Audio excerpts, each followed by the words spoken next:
What is up, guys, and welcome back to the channel. In this episode, we are back in the shop working on the F450. In this video, we are going to be installing a ready lift airbag system for the rear end of this truck, so let's go check out what we got. Alright, we've got a bunch of our parts laid out here on the table. You can see here we have the HD compressor, which is the 2-channel, meaning it has 2 ports here.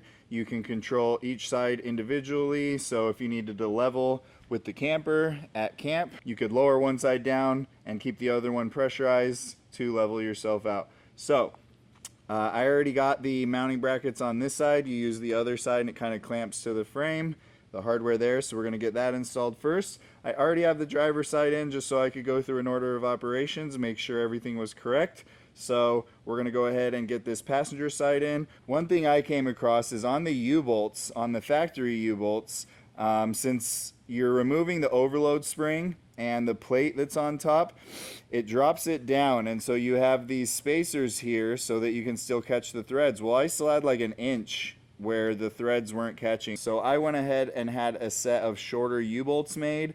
I don't know if you guys will come across that problem with your builds, but I did on mine. So I will be probably swapping the original U-bolts back in when I do a 3-inch lift kit when I go ahead and do super singles on this truck. But let's go get under the truck and mount that compressor. All right, we got that mounted up. I'm probably going to take a cutoff wheel and cut the ends of these off, but you can see where the 2 airbag lines come in. So it's tucked up there nicely, even with the automatic steps. I already got it wired to the battery, so let's go to the back and get these airbags in. Okay, first thing I did was undo the U-bolts. I used an 1 1/16 size socket. There's 4 nuts. I dropped those. I pulled the U-bolts out of the way. This airbag kit replaces this overload spring and this block. So we got to pull this 15mm nut, and then we will remove these 2, and then we're gonna still use the U-bolt retainer top plate right here. All right, as you can see, we got all that overload and that spacer out of there, and we got the U-bolts back in. These are the new U-bolts I got because the other ones weren't working. Next thing we're gonna do is drop the bump stop down and put the spacer in and then bolt it right back up. All right, we're all prepped. We got our bump stop drop in, all ready to go. We're gonna go ahead and pull these 2 bolts right here. I do have the factory 5th wheel, so these may be different on your truck if you don't have the factory 5th wheel. Yeah, I'm gonna go ahead and get these 2 out and then we'll throw the bags in. All right, so these are the 2 things that come out. You can see it's the overload spring, and then it's just like a spacer that the U-bolt top hat normally goes on top of. Those 2 come out, and then you can see we have the airbags all mounted. I already did all the plumbing and everything, and I have about 10 psi in each of the airbags. Everything's all good. This passenger side is bolted in. It is a little bit different.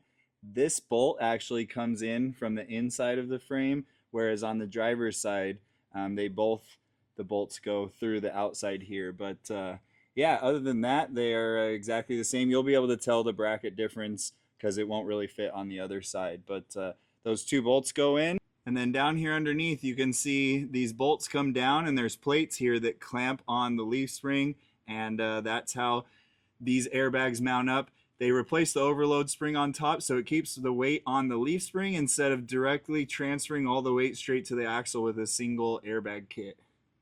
That's going to wrap up the install of the ReadyLift dual airbag system for the 2017 and up F250, 350, 450s, I believe. The 450 was a little bit different for me, so make sure you check out your kit before you go ahead and install it on the truck. It's really cool that it has this remote. You can also use the app, so right from the truck. Truck's not on, so I don't know. This only goes on when the truck is on, so it may not fire up, but I can adjust it right while I'm driving or through the app on my phone. But we're gonna get this truck backed under the truck camper, get it loaded up and strapped down, get all of our gear loaded up, and we're gonna be heading up north to Payson. So we'll bring you guys along and give you our thoughts on the Torklift system that we installed in our previous video. If you haven't seen that, go back and make sure you check that out. And we'll also give you a review on the ReadyLift airbag system. All right, we got the camper all loaded up. We're gonna go on a little shakedown trip up about 2.5 hours north of here into Payson, Arizona. So we'll bring you guys along on the trip and we'll find out how it goes together. Got about 45 PSI in the airbags, and I do have the rear stable loads engaged in there, as you can see, front and back. So did a little test drive, drives really awesome, but this will be our first long haul up a mountain. We got about a 7% grade at one point. This will be a good test. Well, we made it up here to Payson. We are in the National Forest here camping. Just rained last night, so beautiful weather, 75 degrees out, but the truck did amazing. We hit some 6 and 7% grades, and we were able to hold like 65 miles per hour.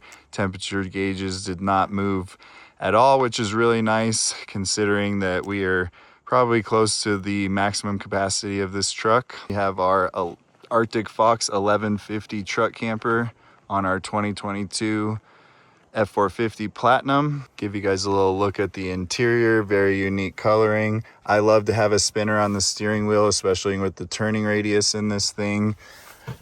You can see this is where we have our Starlink Mini mounted while we're driving around, my GoPro, nice big screen, and then the rear is basically for the wiener dogs. Camper didn't move. It was definitely a different experience in the F450 than being in the Kodiak. We are 11 foot 4 inches tall right now, so it's almost a 1.5 feet shorter than in the Kodiak. So that center of gravity being so much lower made a big difference. Camper didn't slide around at all. Those new Torklift turnbuckles with the torsion indicator on there are super sweet.